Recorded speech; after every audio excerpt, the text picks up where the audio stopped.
찬송가 212장입니다. 찬송가 212장.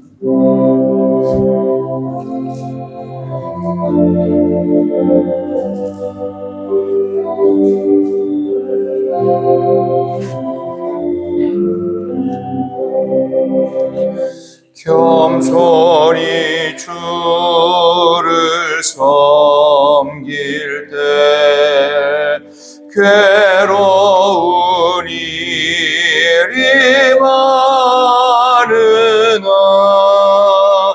구주여 내게 힘주사 잘 감당하게 하소서.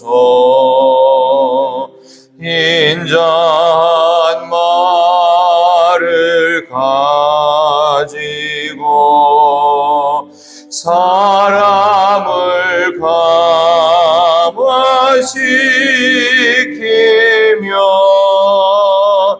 갈 길을 잃은 무리를 잘 인도하게 하소서. 구주의 귀한 인내를 깨달아 알게 하시고 굳건한 믿음 주셔서 늘 승리하게 하소서. 장래의 영광 비추사 소망이 되게 하시며 구주와 함께 살면서 참 평강 얻게 하소서.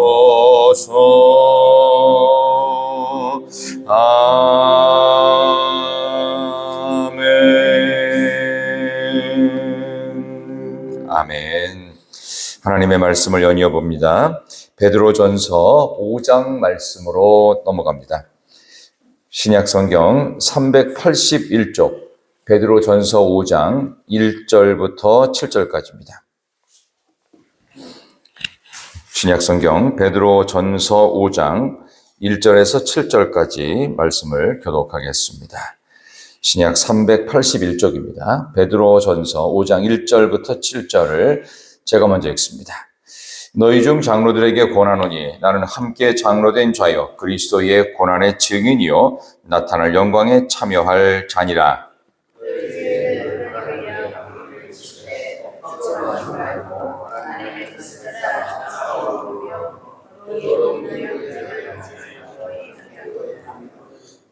맡은 자들에게 주장하는 자세를 하지 말고 양무리의 본이 되라.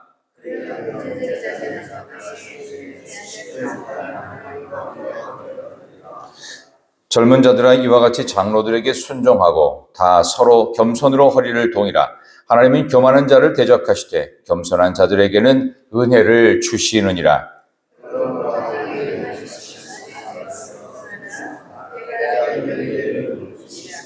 함께 읽습니다. 너희 염려를 다 주께 맡기라. 이는 그가 너희를 돌보심이라. 아멘. 잘 읽으셨습니다. 옆에 계시면 한번 인사하도록 하시죠. 이번 한 주간도 승리합시다. 이번 한 주간도 승리하십시다. 예, 한 주간의 첫 예배인 주일 새벽 예배 주시는 말씀을 통해서 본이 되는 자로 계속 배우는 자로, 본이 되는 자로 계속 배우는 자로라는 제목으로 말씀을 증거하겠습니다. 고난에 대한 이야기의 이제 마지막 5장으로 넘어왔습니다. 소아시아에 있는 수많은 교회들, 또 흩어진 디아스포라는 유럽과 북아프리카 지역과 또 서아시아 지역에 있는 여러분이 잘 아는 튀르키예, 옛날 말로는 터키라고 하죠. 그쪽 지역으로 흩어지다 보니까 3개 대륙을 중심으로 한 지중해 연안의 많은 국가들로 예수 믿는 사람들이 로마의 박해를 피하여 숨어들게 되었습니다. 그러다 보니까 아무래도 유대 땅에 모여 살았을 때보다도 믿음이 약해질 수밖에 없었고, 예수 믿는 걸로 인해서 여러 가지 경제적 제한은 물론이요, 그로 인해서 많은 부분에 있어서 좀 과도한 현상이 일어나거나 그렇게 되면 그로 인해서 여러 가지 피해를 많이 보는 상황, 믿음을 유지하기 어려운 상황이 될 수밖에 없는, 예수님이 부활승천하신 이후에 한 30년이 지난 약 64년에서 65년 사이 여러분이 잘 아는 네로 황제의 핍박이 엄청났던 시기에 오늘 이 베드로 전서가 쓰여졌습니다. 당연히 고난을 통한 승리, 오히려 고난이 축복이다, 여러 가지 다양한 이야기들을 쏟아내는 베드로 사도의 이야기를 보게 됩니다.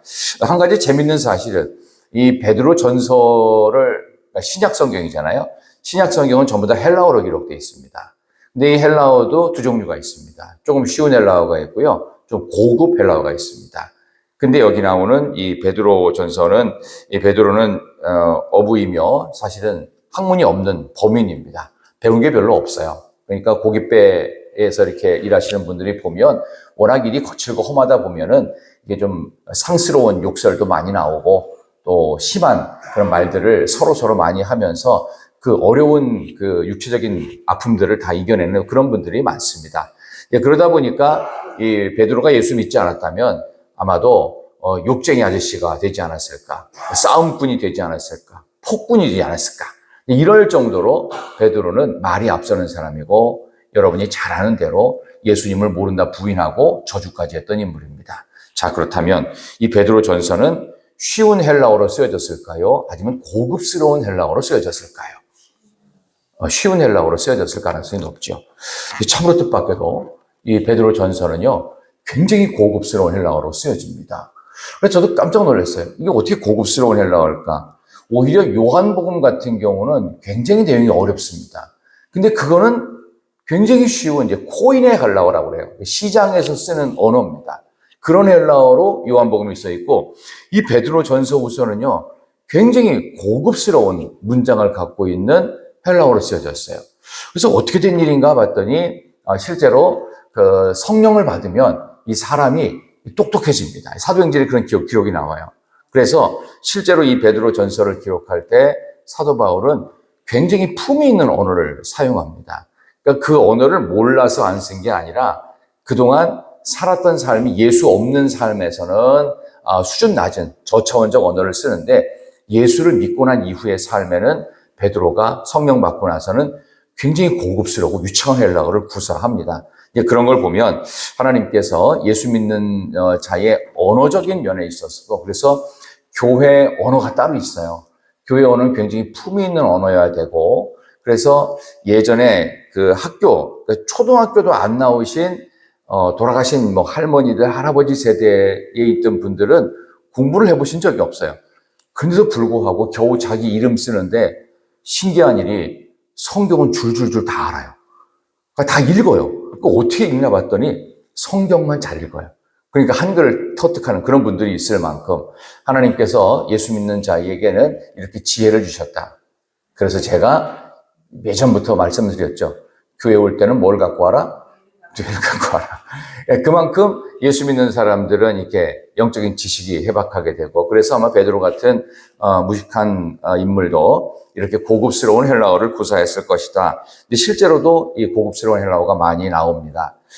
이제 그런 차원에서 이걸 내용을 좀 보신다면, 베드로가 무식하니까 대충 썼을 것이다. 그게 아니고 성령 하나님의 영적인 조명 아래에서 굉장히 품위 있는 언어로, 그다음에 교회 생활, 그다음에 신앙 생활의 모든 면에 있어서 아주 중요한 지침을 주는데, 여기 보니까 장로들아라고 돼 있고요. 5절에는 젊은 자들아. 그러니까 장로는 지금 말하는 장로는 아닙니다. 그러니까 연장자, 어떤 부족의 대표자, 조금 어른, 이런 개념으로 장로가 쓰여졌고, 그다음에 젊은 자들아라고 하는 이 부분은요, 아직 한참 배워야 될 사람들. 그래서 제가 오늘 설교의 제목을 장로로서 본이 되는 자로 살아야 되고, 그다음에 젊은이로서 계속 배우는 자로 살아야 된다. 나이와 상관이 있거나 뭐 학식, 뭐 그다음 배경과 관계없이 우리가 늘 본이 되는 믿음의 사람, 그리고 계속 겸손하게 난 아직도 배울 게 많습니다. 한 수 가르쳐 주십시오. 그런 마음으로 늘 하나님 앞에 가는 날까지 겸손히 배우는 자로, 또 믿음의 본이 되는 자로 그렇게 살아야 되겠다라고 하는 이야기를 오늘 성경은 기록하고 있습니다. 어떻게 보면 그걸 통해서 여러 가지 신앙의 어려운 부분들을, 고난을 이겨낼 수 있다, 이런 말입니다. 자, 1절 한번 보십시다. 이제 그런 전제로 1절 한번 다시 봅니다. 너희 중 시작.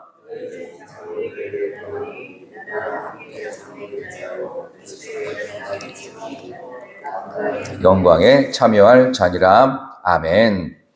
연장자들, 대표자들, 이렇게 부족을 우두머리 역할을 하는 이런 지도자들에게 권하는데, 나도 함께 장로된 자다 하면서 이 베드로 사도를 영적인 리더로 본인을 이야기하고 있죠. 그리스도의 고난의 증인이며 나타날 영광에 참여할 자다. 우리가 그런 마음을 가져야 된다는 거예요. 고난의 증인, 누구의 고난의 증인? 그리스도의 고난의 증인으로서의 삶을 살아야 된다. 그 다음에 2절을 보니까 함께 2절 읽습니다. 시작. 너희 중에 있는 하나님의 양무리를 치되 억지로 하지 말고 하나님의 뜻을 따라 자원함으로 하며 더러운 이득을 위하여 하지 말고 기꺼이 하며. 아멘. 억지로 양무리를 치는 자가 아니라 자원함으로, 영어 성경에는 보니까 뭐 willingly 해가지고 자발적으로. 이 얘기는 무슨 얘기냐면 대가 없이 충성하라는 얘기예요. 뭔가 기대하거나 내가 이만큼 했으니까 뭐 하나님은 딱 이만큼 해주실 거고, 내가 이거밖에 안 했으니까 하나님은 나를 무시하실 것이다, 이런 하나님 아니시라는 겁니다. 우리의 헌신과 충성은 대가 없이 가야 된다, 이제 그런 말씀을 하는 거고, 그 다음에 이제 3절이 또 우리 첫 부분의 핵심인데요. 3절, 베드로전서 5장 3절 다 같이 시작. 하지 말고 양무리의 본이 되라. 아멘. 본이 된다라고 하는 것은 보여주는 리더십을 말하겠죠. 본이 된다는 건 혼자 속으로 그냥 나만 알고 있고 나만 몰래 선한 일을 하는 그런 게 아니라, 누가 봐도 아, 저 사람은 본이 돼 하면서 보여지는 리더십을 말하는 말이 여기 나오는 본이라고 하겠습니다. 장로라고 하는 그 직분 자체는 굉장히 중요한 직분입니다. 그래서 이거는 지금의 장로들과는 다르다고 말씀을 드렸지만, 실제로 양무리의 본이 돼서, 그래서 이렇게 연장자들 또 어떤 그룹의 리더가 되는 사람들이 해야 될 가장 중요한 기대감이 있습니다. 그럼 대가 없이 충성해야 되고 양무리의 본이 돼야 되고, 그리스도의 고난의 증이 된 사람들은 어떻게 보면 계속 손해나는 일만 해야 되느냐? 그렇지 않다는 겁니다. 기대감이 충만해야 되는데 무슨 기대감이냐? 4절 보세요. 자, 베드로전서 5장 4절 시작. 그리하면 목자장이 나타나실 때에 시들지 아니하는 영광의 관을 얻으리라. 아멘. 천국 면류관 기대해라 이거예요. 그래서 여러분과 제가 항상 준비해야 될 제일 중요한 과제가 있습니다. 그게 뭐냐? 천국 갈 준비를 해야 돼요. 그러니까 천국은 안 갈 사람처럼 여기서 살다가 여기서 잘 먹고 잘 살면 그걸로 끝이라고 생각하는 그런 인생을 사는 그리스도인들이, 교회 다니는 사람들이 대단히 많습니다. 빅데이터 통계에 의해서도 제가 이제 오전에도 그런 설교를 할 텐데요. 명목상 그리스도인들, 그러니까 진정으로 회심한 그리스도인 말고요. 명목상, 난 교회 멤버십만 갖고 있는 그리스도인들, 회심하지 않았어요. 예수님 믿으면 천국 간다는 것에 대해 힘이 한 사람들이 우리나라 전체 교인 중에서 무려 57%가 됩니다. 그러니까 최소한 여러분들 이렇게 새벽에 나오신 분들은 그렇지는 않죠. 여러분들 제가 한번 질문해 볼게요. 지금 당장 죽어 천국 가는 게 최고 행복 맞죠? 아멘이죠. 애매한 분들이 있어요. 아, 여기 있는 거 어떻게 놓고 가나. 내 통장도 있고 애들도 있는데, 그 걱정이 안 생겨야 돼요. 왜 그 걱정을 본인이 합니까? 하나님이 알아서 하는 것을. 자녀들이 내 마음대로 커져요? 절대 안 커요. 하나님이 알아서 키우세요. 근데 우리는 천국 안 갈 사람처럼 내가 모든 것에 전권을 쥐고 있는 나 우상화에 많이 심취되어 있습니다. 그러니까 믿음 안 자랍니다. 절대로. 그래서 조금만 어려움이 생기면 여기 나오잖아요. 양무리의 본이 되고 대가 없이 충성하고 고난의 증인이 되어야 되고 천국 영광의 면류관을 삼아야 되는데 천국 갈 준비는 하나도 안 하고 이 세상이 전부인 사람처럼 살고 있다면 문제가 있겠지요. 그래서 오늘 베드로전서가 우리에게 있는 거예요. 그러니까 우리 신앙생활에 회의감이 들고 힘들어서 못 살겠다 이런 생각이 들면 베드로전서를 무조건 펼쳐 읽는 겁니다. 이게 정답이라는 거예요. 그러니까 때로는 내가 이만큼 신앙생활을 열심히 했는데 하나님은 나의 헌신을 기억하시겠지. 물론 기억하십니다. 그러나 그동안에 있는 것을 갖고 앞으로의 나의 삶을 책임지려고 하셔도 안 됩니다. 내가 기도 많이 한다고 내 자녀 천국 가는 거 아닙니다. 물론 조금 도움이 될 수는 있겠지만 근본적으로 본인이 기도해야 돼요. 본인이 예수를 잘 믿어야 돼요. 그러니까 신앙적 권면을 우리가 자녀를 맡은 청지기로서 열심히 감당해야 된다. 그런 점에서 여기 첫 번째, 우리는 믿음의 사람 중에서 으뜸인 사람, 지도자인 사람, 리더인 사람으로서 본이 되는 삶을 살아야 된다. 영적인 본인인데 영적인 본이 되는 사람에게 제일 준 큰 기대감은 천국 갈 준비라는 거예요. 그게 오늘 4절.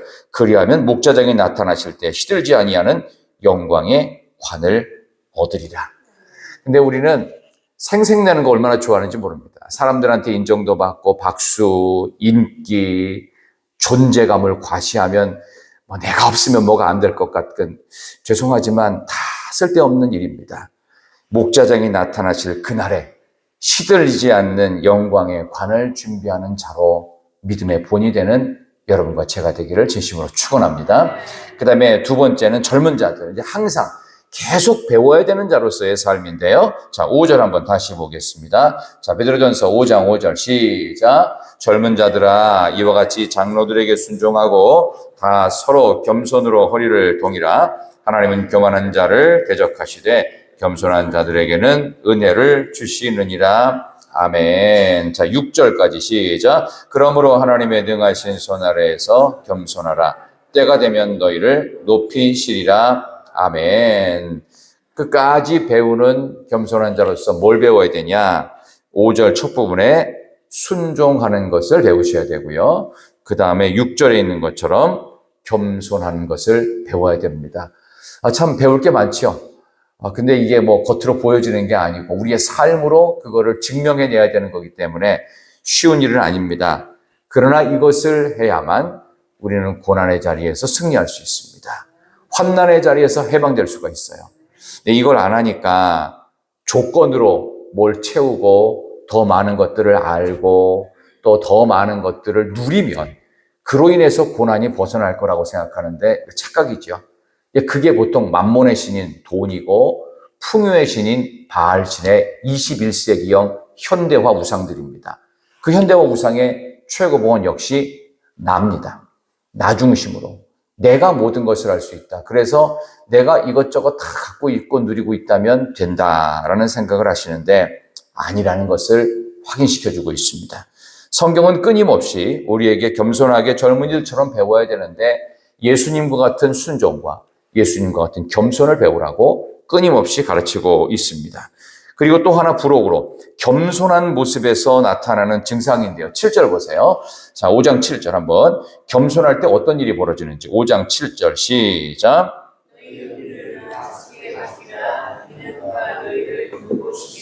아멘. 염려를 누구한테 맡겨요? 주께 맡겨야 돼요.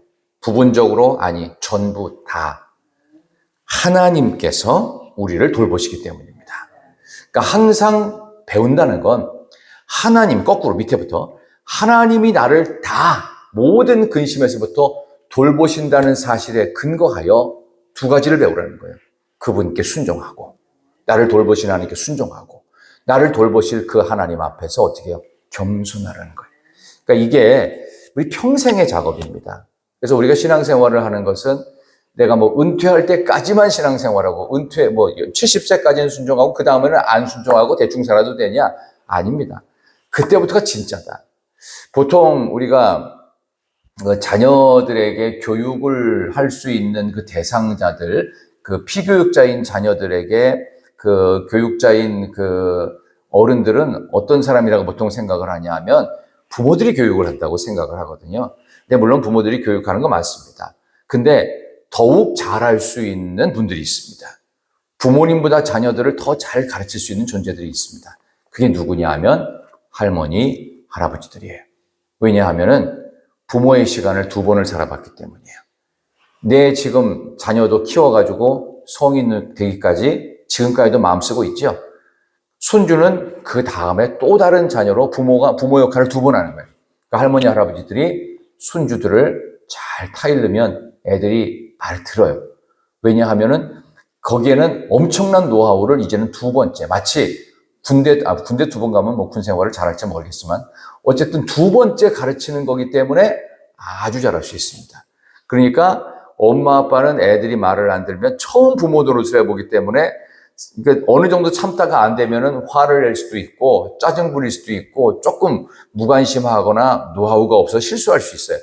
근데 할아버지 할머니들은 절대 실수 안 합니다. 왜? 한번 입에 해봤거든요. 그러니까 어떻게 해야 되는지를 딱 알아요. 물론 체력적으로 조금 한계가 있으시겠지만 그래서 성경에 보면 신명기에는 내 자녀들에게 부지런히 가르치라는 말이 있습니다. 구약에 나오는 부모 그리고 왕들을 얘기할 때 그 자기 아버지라고 하는 단어 자체도요.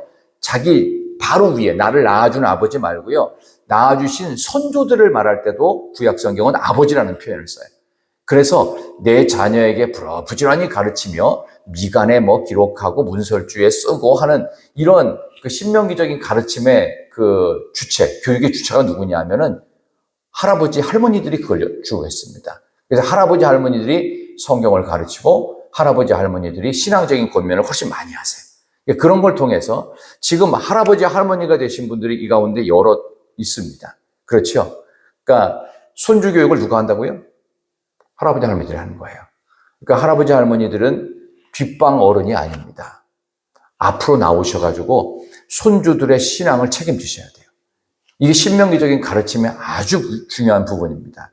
그런 점에서 우리는 본이 되는 자로 살아야 될 뿐만 아니라 계속 배워서 배운 하나님의 말씀들을 자녀에게는 물론 가르쳤겠지만 손주들에게도 가르쳐줄 책임이 있습니다. 얘야, 너 어려울 때 어떻게 해야 되는지 아니? 할머니, 할아버지 어떻게 해야 돼요? 그럴 때는 이렇게 신앙적인 권면으로 여러분이 가르쳐줘야 돼요. 이게 대단히 중요한 역할입니다. 그래서 참 아쉬운 부분이 있다면 교회학교 교사들 중에서 할아버지, 할머니들이 오시는 경우가 많지는 않아요. 대개 보면 조금 젊은 사람들, 청년들도 오고, 그럼 참 잘하시는 거예요. 참 중요한데요. 할아버지, 할머니들이 오셔가지고 교사하는 것도 저는 좋다고 생각합니다. 제가 고등학교 3학년 때, 저를 가르쳐 주셨던 분이 누구였냐 하면 장로님이셨어요. 장로님이 고3 담임이 돼가지고 저한테 오셔서 이제 지금도 뭐 있는 걸로 알고 있는데 공과책을 항상 갖고 오셨는데 제가 우연히 공과책에 이렇게 뭐가 끼워져 있어가지고 살짝 볼 일이 있었어요. 보니까 공과책에 그 장로님이 뭐 깨알같이 막 써가지고 잔뜩 가르칠 내용들을 뭐 까맣게 한 2-3페이지를 쓴 걸 보면서 나도 나중에 교사가 되면 저렇게 해야 되겠구나 이런 생각을 갖게 됐어요. 이게 굉장히 중요한 본입니다. 이게 주님으로부터 배웠고 가르쳐야 될 말씀들을 이렇게 잘 준비한다는 건 우리가 끝까지 가져가야 될 사명이다. 그런 점에서 혹시라도 여러분들 가운데 교사의 그 사명이 있는 분들 또 때로는 여러분들이 우리 손주들을 대할 때 여러분들이 해야 될 일은 건강도 챙기셔야 되겠지만 할아버지 할머니가 되신 분들은 손주들의 신앙교육은 내가 책임진다. 그런 마음으로 서셔야 할 줄 믿습니다. 우리 자녀가 결혼만 하면 끝이 아닙니다. 그 다음에 태어날 손주들의 신앙 책임은 내 책임이다. 이런 마음을 가지시고 2번째 부모로서의 삶을 산다. 얼마나 좋아요. 첫 번째 부모로서 삶을 살 때는 참 부족하고 정신없고 바쁘고 제대로 신앙적인 부분에 있어서 본이 못 되었다라고 이런 아쉬움이 생기시거든. 이렇게 한 번 더 하시는 거 굉장히 추천드리고 이게 성경적이라는 사실을 우리는 잊지 않아야 될 것입니다. 오늘 우리는 베드로전서 5장의 이 말씀을 갖고 또 한 주간에 시작하는 첫 주일 새벽을 열었습니다. 우리 주님 말씀대로 본이 되는 자로서의 삶을 살아가며 천국을 소망하십시오. 그리고 항상 배우는 자로 이제는 손주들까지도 내가 신앙적인 부분에서 책임을 지겠다. 또 오늘 교회학교 아이들이 9시 예배를 또 드리게 되는데 그 부서 예배를 통해서도 하나님의 말씀에 본이 되는 자로서의 그런 교사가 되도록 기도해 주시고, 그리고 계속 배우는 자로서 가르치고 또 배워서 또 전수할 수 있는 신앙의 유산을 아름답게 남겨서 우리 주님이 다시 오시는 그날에 시들리지 않는 영광의 면류관이 바로 여러분의 것들 되시기를 진심으로 축원합니다. 우리 옆에 계신 분에게 한번 인사하도록 하겠습니다. 본이 됩시다. 계속 배웁시다. 본이 됩시다. 계속 배웁시다. 예, 기도하겠습니다. 하나님, 6월의 두 번째 주일 새벽을 허락해 주셔서 감사합니다. 겸손한 태도로 늘 배우고 인내하며 늘 순종함을 배워서 우리 다 자라는 다음 세대들, 우리 손자녀들에게 가르침의 주체가 되는 할머니, 할아버지들이 되게 하여 주시옵소서.